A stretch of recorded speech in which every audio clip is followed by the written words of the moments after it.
Je fais cette vidéo pour répondre à un de nos frères qui a posé la question de savoir qu'est-ce que le royaume des cieux signifie dans nos textes sacrés bibliques et qu'est-ce que notre frère Jésus voulait par là dire quand il disait que cherchez d'abord le royaume des cieux et tout vous sera donné.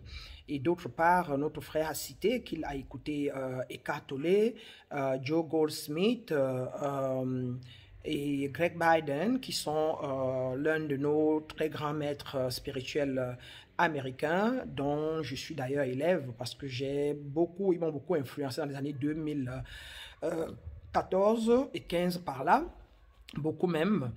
Et donc, je conseille d'ailleurs ces grands maîtres à tous nos aspirants. Et c'est d'ailleurs, on va partager beaucoup sur eux quand on fera des cours sur des initiations, etc. Alors, et puis, surtout, la question était de savoir comment donc comprendre ce côté où on dit qu'il faut sentir pour pouvoir créer. Premièrement, je vais d'abord expliquer ce que c'est que le royaume des cieux. Le royaume des cieux, paraboliquement ou métaphoriquement, veut dire, quand on décrypte la métaphore décryptée ici veut dire la plénitude totale en soi, ou encore l'alignement en soi. Qu'est-ce qui est en alignement? L'état physique, le corps mental, le corps émotionnel et le corps spirituel. Quand les quatre sont en alignement, qu'est-ce que ça veut dire être en alignement? Ça veut dire que vibrer au même niveau. Ça veut dire que pendant que le corps, déjà, il faut que je vous le réexplique encore, tout est vibration, ça veut dire que tout est énergie. Dieu ou intelligence infinie ou encore la sphère cosmique, une sphère cosmique ou encore la barre mathématique moins l'infini à plus l'infini, de raison pour laquelle on dit qu'il est l'alpha et l'oméga, on dit qu'il est le début et la fin, on dit qu'il est la queue et la tête, qui veut dire qu'il est la sphère énergétique moins l'infini jusqu'à la sphère énergétique plus l'infini. Donc Dieu n'est pas un être humain, c'est une sphère énergétique. Et nous, en tant qu'êtres humains, sommes composés de la même sphère énergétique, moins l'infini à plus d'infini. Notre corps, qui est encore la partie inférieure de nous, la partie animale de nous, est ce qu'on appelle en spiritualité notre fréquence basse ou notre fréquence dense dans l'ensemble corps et être et humain. Et le côté être en nous est la partie de nous qui est subtile, qui est subjective, ou encore la partie supérieure, ou encore la partie élevée de nous qui, elle est plus légère, donc plus légère et plus chaude et donc moins dense. Donc la septième dimension ou encore la cinquième, sixième, septième dimension de nous comparée à la partie inférieure qui est la partie dense, le corps. Et donc cet ensemble-là total, elles ne sont que des énergies dont l'une est plus compactée, plus solide et l'autre est moins. Et c'est donc cette composante-là qui fait l'homme avec grand H. Alors la plénitude ici, c'est quand les deux sont en équilibre. Quand le corps dense et le corps spirituel vibrent, l'un vibre très chaud, l'autre très froid, et les deux viennent à équilibre tel que l'autre ne dépasse pas l'autre. Et à ce moment-là, vous vous retrouvez dans un état neutre, comme Eckhart Tolle, comme Jésus, comme Bouddha, dans un état qu'on appelle donc l'état du paradis, l'état du royaume. Donc le paradis lui-même, ou encore le royaume des cieux, c'est en fait un état de conscience, c'est un état vibratoire, c'est un état de fréquence vibratoire équilibré qui se retrouve presque à neutre et où on n'a plus un qui pèse plus que l'autre. Alors, pourquoi nous souffrons souvent? C'est parce que le corps physique lui-même est déjà très dense, ce qui veut dire qu'il est très négatif, c'est le moins 100 000, par exemple, le total, le corps physique. Et pendant ce temps, le corps subtil, ou encore notre partie inférieure, l'être en nous, l'air que nous respirons là en nous, parfois, elle aussi est peut-être à plus 90 000 seulement. Et il faut qu'elle arrive à plus 100 000 pour qu'il y ait équilibre entre les deux corps. Et ça se passe où? Le corps subtil, le corps supérieur, qui est l'être, est tout ce qui se passe, qui est dans notre mental, c'est l'air. Ce qui est dans notre corps émotionnel, c'est l'air. Et l'esprit lui-même qui est l'air aussi. Maintenant, voilà les trois parties de nous qui sont air. Et maintenant, le corps physique est dense. Et c'est par le corps physique, par nos cinq sens, dont nos yeux, nos oreilles, nos bouches, nos nez, que passent d'autres formes d'air pour entrer et aller rejoindre l'air dans le côté mental, à savoir donc les paroles, les sons que nous entendons, ce que nous lisons à la télévision, les bouquins qu'on lit, l'éducation qu'on entend peut donc avoir une pesanteur, soit négative ou positive, donc soit plus ou moins. Et quand nous l'ingurgitons, elle va donc s'ajouter dans notre côté mental. Et si elle est négative ou moins, alors elle renforce la partie dense ou la partie animale de nous. Si elle est plus, elle renforce la partie supérieure de nous ou la partie positive ou la partie chaude de nous en nos 4 corps. Et alors quand il y a donc déséquilibre, à ce moment-là, si l'un est plus dense que l'autre ou est plus lourd que l'autre, nous allons avoir tendance à attirer des choses plus denses. Donc, d'où on parle de négativité, d'où on parle d'un accident, d'un porte-monnaie qu'on nous vole, d'où on parle de, etc., des choses qui vont vers le bas astral de par la loi d'attraction.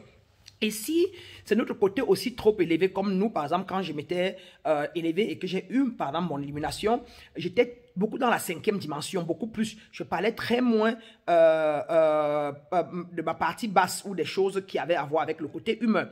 Et je commençais à en souffrir parce que j'étais plutôt déséquilibré, j'étais plutôt très élevé et je n'arrivais plus à coper avec le monde matériel ou le monde physique. Maintenant, en tant qu'être vivant, il fallait que je baisse encore un peu la tension de mon être trop élevé pour rejoindre le juste milieu afin de pouvoir être parmi vous et même pouvoir vous servir. Sinon, dans mon côté trop élevé, j'avais tendance à ne même plus comprendre quels sont vos problèmes, qu'est-ce que mes amis autour de moi veulent, qu'est-ce que ma famille veut, parce que je me retrouvais dans des sphères où j'étais presque dans l'Awe, donc dans un état de plénitude élevée, mais étant encore dans la chair, et donc je souffrais.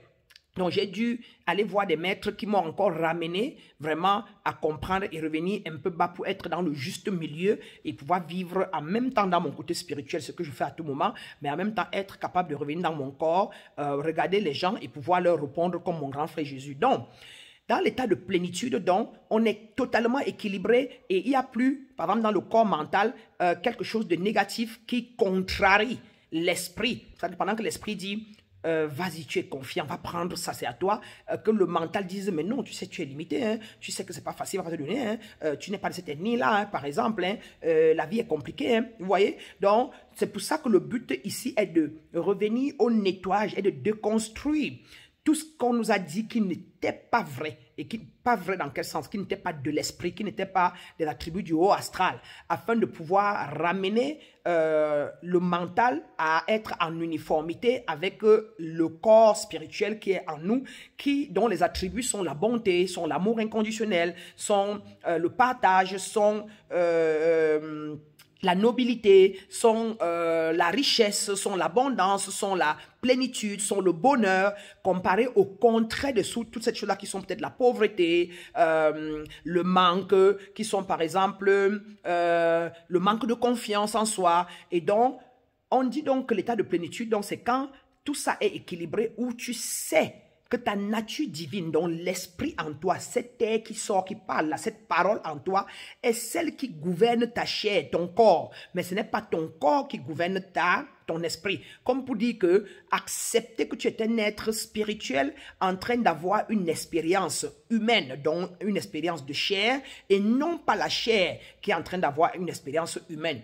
Alors quand tu atteins ce niveau-là, à ce moment-là, tu permets à l'esprit d'être celle qui va guider tes mains, guider ta bouche, guider tes yeux, guider tes pas. Et là, tu deviens très intuitif. Tu puises de l'intérieur pour pouvoir donc agir à l'extérieur. Car la goutte d'air, là, cette étincelle divine, là, qui est entrée dans cette chair, est unique, est particulière. Et est entrée dans cette chair pour faire un travail particulier, une mission particulière. Et si on ne lui permet pas de le faire, alors on s'insurge en prenant des préceptes, des doctrines, des dogmes hors de nous et on les met mentalement là et ça contrarie notre esprit de ce qu'elle est vraiment venue faire de nous. Et donc quand il y a donc contradiction entre les deux, entre le mental qui dit tu n'es pas la meilleure, la vie est compliquée, la vie est dure, et l'esprit qui dit mais non, la vie n'est pas compliquée, la vie n'est pas dure, tu es la meilleure, tu es unique, tu es universel, tu es lumière, et le mental qui lui rappelle mais non, je suis pécheur, ah moi je connais pas ça, ah moi je ne suis pas, moi je suis limité, hein, moi je suis pas Dieu. Quand il y a donc cette bagarre entre les deux, voilà comment on crée des confusions aussi dans notre vie physique, car comme ce qui est à l'intérieur, comme ce qui est à l'extérieur. Cela dit, l'état de plénitude, donc, c'est quand le corps spirituel parle le langage du corps mental et le corps mental parle le langage du corps physique. Et à ce moment-là, les émotions sont stables et l'esprit donc parle directement au corps, car il n'y a pas de blocage entre l'état émotionnel et l'état mental. Parce que l'état mental est presque vide et n'attend que tout ce que le corps spirituel va dire pour transmettre ça au corps physique. Et c'est ça donc ce qu'on appelle le paradis. C'est un état de plénitude, un état d'alignement entre ces quatre corps. Le corps physique, le corps mental, le corps émotionnel et le corps spirituel. Ou encore, si je puis le dire de manière beaucoup plus subtile et spirituellement, on parle ici de l'état de conscience. De ta conscience en tout cas dans notre état mental ou dans notre corps subtil, on a trois autres corps internes. Le corps conscient, le corps subconscient et le corps hyperconscient. L'hyperconscient étant notre nature Christ, notre conscience Christ, qui veut dire la conscience divine, la conscience de l'élévation. Et on a donc le conscient ou le subconscient qui est le sol en nous, qui est notre âme, qui est l'endroit dans lequel nous venons planter, et la conscience qui est l'état avec lequel on juge, avec lequel on décide. Et quand on reçoit, on amène, et le subconscient les reçoit comme une terre, comme un sol dans lequel on le plante, et plus tard, il va produire ou nous rappeler ce qu'on lui avait dit la dernière fois. Par contre, l'hyperconscient est donc la nature Christ en nous, ou encore notre étincelle divine, qui, elle, ne change pas. Ça veut dire que quand vous lui apportez des choses qui ne sont pas vraies à ses attributs, dont la partie élevée de la barre mathématique plus l'infini moins l'infini, ou encore du côté la plus élevée de Dieu, encore appelé l'alpha, mais pas l'oméga de nous, parce que l'oméga de nous, c'est notre chair, c'est notre côté externe. Si vous voulez, c'est notre conscience. Alors, à ce moment-là, elle n'attend que ses attributs pour se reconnaître et s'éveiller. Alors donc, quand on est dans l'état de plénitude, bien évidemment, on crée des choses de plénitude. Dans l'état de plénitude, on est zen. Ça veut dire que tout ce à quoi on pense, directement, on donne naissance à ça. On crée cette chose, car on est dans une plénitude telle qu'il n'y a pas de blocage, il n'y a pas de doute, il n'y a rien qui nous bloque. Donc, quand Eckhart Tolle dit ici qu'il faut sentir, ou Greg Braden, qu'il faut sentir, cela signifie pour créer, d'abord, comment créer? Pour créer, il faut penser la chose, il faut d'abord savoir ce qu'on veut, la penser, l'accepter dans notre imagination, la concevoir dans notre imagination, la visualiser de temps en temps et maintenant utiliser la parole pour l'accélérer et maintenant la mener à la vie par le sentiment qu'on l'a déjà. Je parle bien du sentiment, donc d'un état émotionnel qui a déjà la chose. C'est pour ça qu'on parle de foi totale à l'église, mais ce qu'on ne précise pas souvent, la foi en quoi? Que vous ayez la foi au mal, vous allez recevoir le mal. Vous avez la foi qu'un sorcier risque pour vous faire du mal, mais que vous le bloquez, parce que vous avez la foi qu'il existe, vous l'attirez. Voilà pourquoi la plupart de nous autres, quand on était religieux, nous attirions beaucoup de rêves de sorcellerie, des rêves du mal, parce que quand on voyait une émission, par exemple, comme Au cœur des mystères, où on parle de la sorcellerie, où on parle peut-être des choses négatives, notre pensée allait plus vers ça, et nous croyons à cela plus que nous ne croyons qu'à la partie, même dans la propre émission, où on nous parlait de la positivité. Autant quand on va à l'église, nous pensons plus à croire au diable qui existe, ou la pensée négative, que nous ne croyons à la partie Jésus ou Dieu lui-même ou elle-même qui nous parle de l'élévation. Et donc voilà pourquoi on revient le soir ou la nuit et on rêve, on fait des rêves sur ce à quoi on a accepté consciencieusement, ou encore que le mental a accepté comme vrai, et on a commencé à avoir les émotions de ce qu'on a pensé. Et voilà pourquoi le lendemain, notre subconscient nous remet cela en journée, ou devant une situation, on se dit, oh, peut-être c'est un sorcier, peut-être il va me faire du mal. Ou alors, si on a pensé positif, on pense le contraire. Alors, pour créer donc, il faut penser, il faut concevoir la chose qu'on veut de manière telle qu'elle veut. Par exemple, je veux une maison très belle, avec le toit de ce genre, avec le staff à l'intérieur, comme si je le conçois avec 4 chambres et avec les garages en bas. Je commence maintenant à la penser régulièrement et je commence à la vocaliser telle qu'elle est. Si je parle de mes 4 chambres, quelqu'un me parle des maisons de 3 chambres, je ne regarde pas, je ne commente pas là-dessus, je reste concentré sur les 4 chambres. Alors la parole est comme l'accélérateur de la chose. Voilà pourquoi on l'utilise pour prier, pour émettre des choses qu'on veut aux gens. Et quand Greg Braden dit, vous n'avez pas besoin de supplier Dieu, c'est parce que vous êtes Dieu dans votre nature, votre vraie nature, votre nature divine. Si vous acceptez que vous êtes un esprit en train d'avoir l'expérience personnelle, humaine, vous n'avez plus de limites. Mais c'est quand vous pensez que vous êtes un humain en train d'avoir l'expérience spirituelle que vous avez des limites. Et la meilleure, quand vous pouvez vous rendre compte que vous n'aurez même pas votre frère Jésus à qui vous croyez, quand vous n'arrivez même pas à vous connaître Dieu. Pourtant, c'est pour ça qu'il est venu. Il est venu simplement où il a existé, qu'il ait été noir ou blanc ou quoi que ce soit, ou même qu'il n'ait pas existé. Ce qui est important, c'est que c'est une conscience. On nous met devant nous un état de conscience ou un état selon lequel, si on l'atteint, on peut faire comme cette conscience-là. Et moi, donc, je crois en moi que je suis illimité et j'ai toujours créé des choses depuis que je me suis illuminé, vraiment hors du commun des mortels.